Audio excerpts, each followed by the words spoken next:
Let me ask you about Iran and your view of this war. Well, here's how I feel about it. There's a simple thing as a leader, and you know this having been in the military. Trump wouldn't know it because he's a draft-dodging coward. But anyway, it's this. A war is justified if you're willing to send your kids. Because how can you send somebody else's kids to a war if you won't send your own? This one takes a turn. Before we dive into the full story, comment where you're watching from, and don't forget to like and subscribe so you don't miss the next one.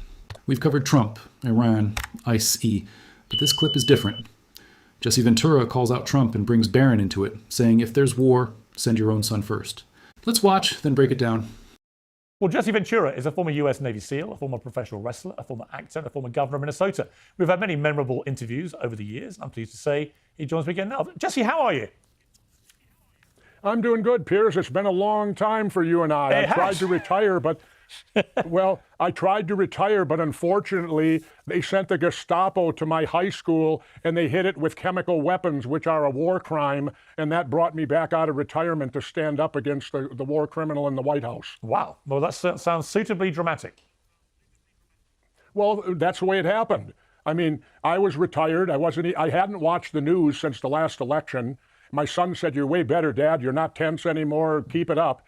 And then lo and behold, these ICE characters, I call them the Gestapo, and I think I can do that. And let me get something straight right now, Piers, so people know where I'm coming from. My uncle Emil fought in World War I. My parents both fought in World War II. My father had 6 bronze battle stars in Europe.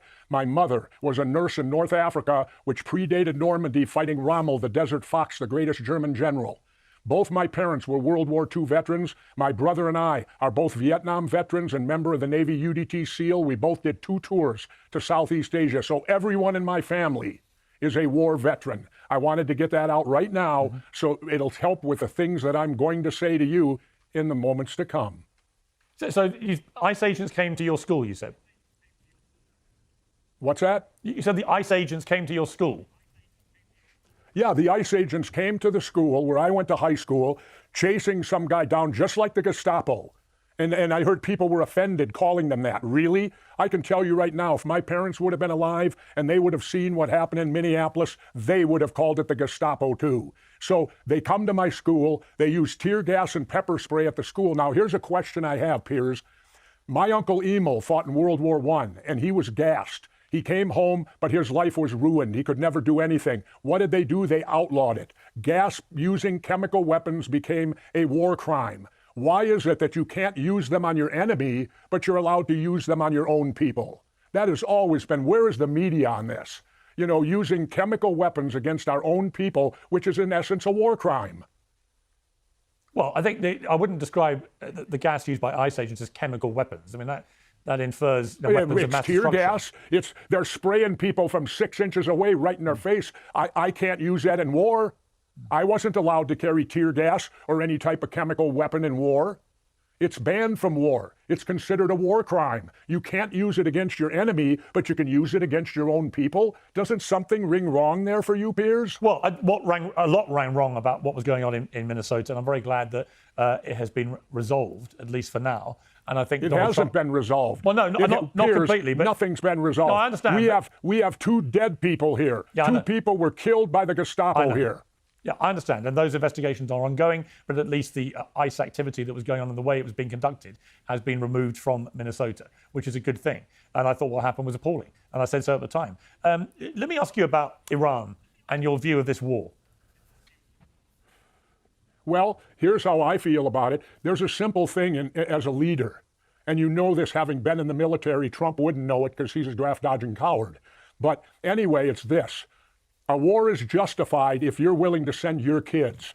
Because how can you send somebody else's kids to a war if you won't send your own? So I'm calling right now for Barron Trump, Donald Trump's son. You know, after all, he's had 3 wives, he's had kids by each wife, and nobody's ever served in the military. To my knowledge, a Trump in the last 100 years has never done military service. Well, Barron, you can change that. Enlist in the United States military right now. Do something your father didn't have the courage to do. Do something your father didn't have the patriotism to do. I want to see a Trump in the military. Everybody in my family has served, so I think I can say that with all due confidence. Come on, Trumps. Don't just reap the benefits of this free world. Somebody put on the uniform, and that's you, Barron. And I heard the excuse that Barron might be too tall. David Robinson served on active duty. He was 7 feet tall before he ever went to the San Antonio Spurs basketball team. David Robinson went to the United States Navy Military Academy. He's one of my officers, not directly, but he would have been. Okay, look, it's one argument that a Trump should serve. That's a perfectly reasonable argument to make. A lot of people feel that way. But it doesn't change what's going on in Iran. What is your view of this war? Do you think it's a legitimate war? Many people think that the Iranian regime has been the instrument of terror through the Middle East for 40 Of course they years. have been. Of course they have been, Piers. But wait a minute. Trump then calls you guys NATO cowards. Wait a minute. NATO is set up to protect. That means that if a NATO country is attacked, they will all join together to repel it. It doesn't go in reverse. It doesn't mean if one of the NATO countries starts a war that all the others have to join in. That ain't part of the deal. The deal is protection, not aggression. And we started this war, and then he's calling you guys a bunch of cowards because you won't come in and help him. Well, why didn't he talk to you beforehand? And second of all, that isn't what the mission is. The mission is to protect the countries if they're attacked, not to go on the offense and do the attacking. Okay, but do you think America was justified in joining Israel in the attack on Iran? No. Why not? Absolutely not. Because we started the war. I'm not for starting any war. We fired the first shot. Plain and simple. You want to put it in Rambo terms? We drew first blood. Many would argue, of those who support the war, that Iran had drawn a lot of blood through this regime for a very long time. They had supported and propped up. Well, hang on, Jesse. They had armed groups like Hamas and the Houthis and Hezbollah for decades. They had wreaked utter havoc, drawing enormous amounts of blood. And that actually the reason America and Israel had to deal with them now was that they were imminently going to get a nuclear weapon and may well use it. What do you say to that? Well, here's what I say. Let's get the real history in. You know, I listen to people like Congressman Lawler in New York. They all love to go back to 1979, the day the Ayatollahs took over. They conveniently don't go back to when I was alive. I'm a little older than them. Let's go back to 1953, shall we? When Iran had a Democratic elected president, the United States didn't like him. We pulled a coup d'etat, and what did we do? We stuck the authoritarian dictator, the Shah, in power. That's when the I Hate America started, was way back in the 50s when we interfered in their democratic elections. But how convenient we are that we forget that. Then in 1979, what took place? The Ayatollahs took over, who were probably worse than the Shah. But let's remember, the hatred of America was started by America. It was not started by the Iranians. We interfered in their government way back in the 50s and overturned their democratic elected president. And then the dictatorship started with the Shah and now went to the Ayatollahs. And here we are today. But I'd like for Congressman Lawler to at least try to go back in history from before he was born to see what could have occurred and that the United States was the person that caused the hatred between the two countries. You know, Jesse, I know you're very scathing of Trump now. There was a time when you were on more friendly terms. Here's a clip from you both at WrestleMania 20. You know what? I think that we may need a wrestler in the White House in 2008. When you look at that, Jesse, I mean, that was 12, 13 years ago, I think. Trump has also been made a WWE Hall of Famer, which I know has angered you. Yep. How do you feel now looking back at that clip?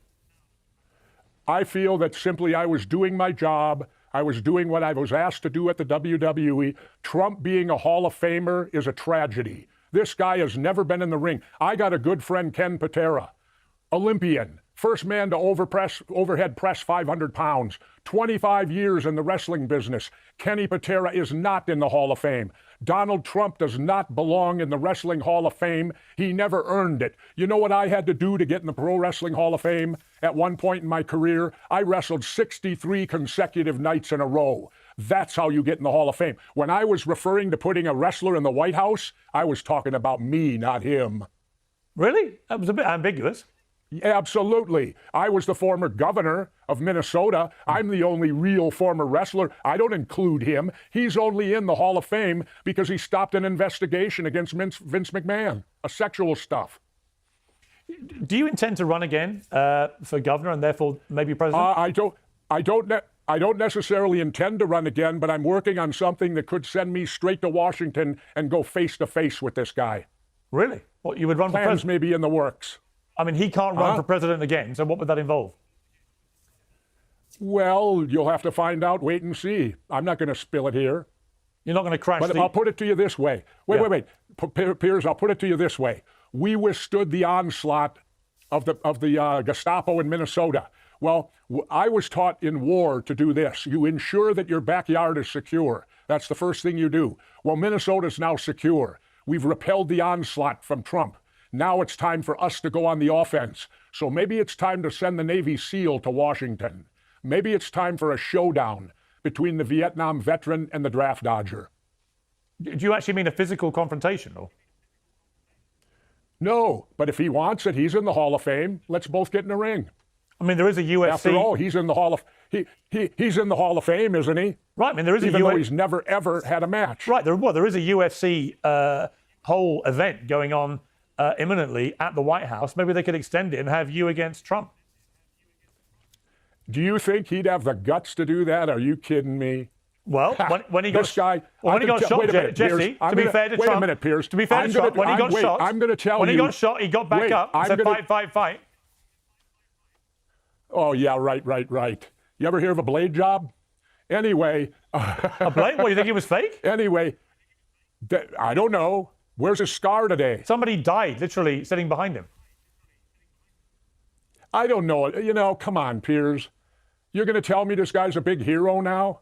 I thought that day he was. That's what you're going to tell me? That day he was. Really? Yeah. Really? Yeah, he was.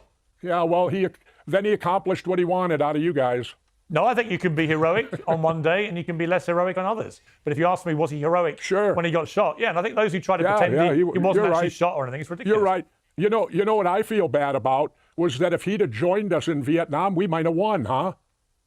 No. He could have put us... Why did he run and hide when he could have joined us and led us to victory? I don't think anything would have changed the fortunes of the United States in that war.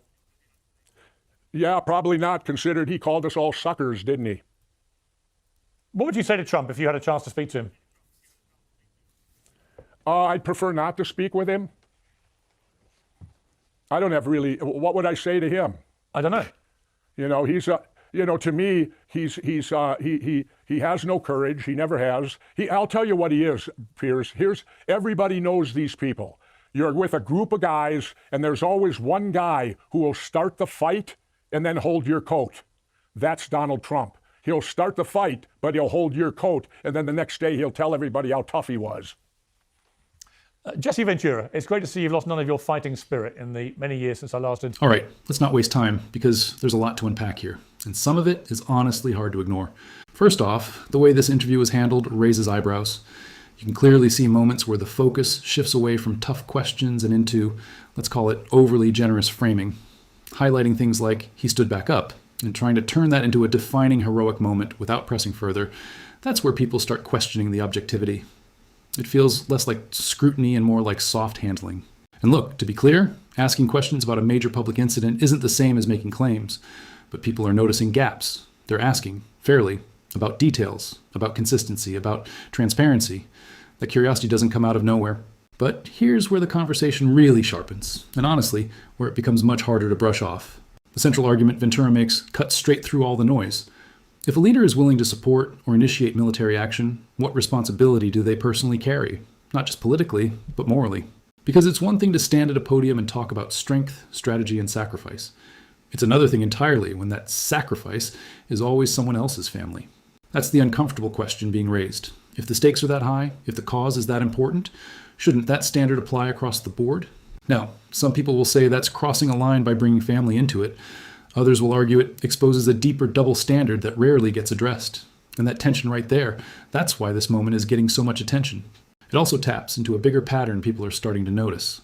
The gap between political messaging and personal risk. When leaders project confidence about conflict, but never share in the consequences directly, it creates a disconnect. And voters pick up on that. As for the broader media angle, there's another layer here too. When past clips or unrelated moments get brought in, like old entertainment footage, it can feel less like context and more like an attempt to shape perception. Not necessarily to inform, but to nudge the audience in a certain direction. And people see through that. or at least more and more of them are starting to question it. At the end of the day, this clip isn't just about Trump or Ventura or one interview. It's about a bigger issue: accountability, consistency, and who actually bears the cost of political decisions. Because when you strip away all the noise, that's the real question sitting underneath all of this. So what do you think? Does that argument hold weight, or does it go too far?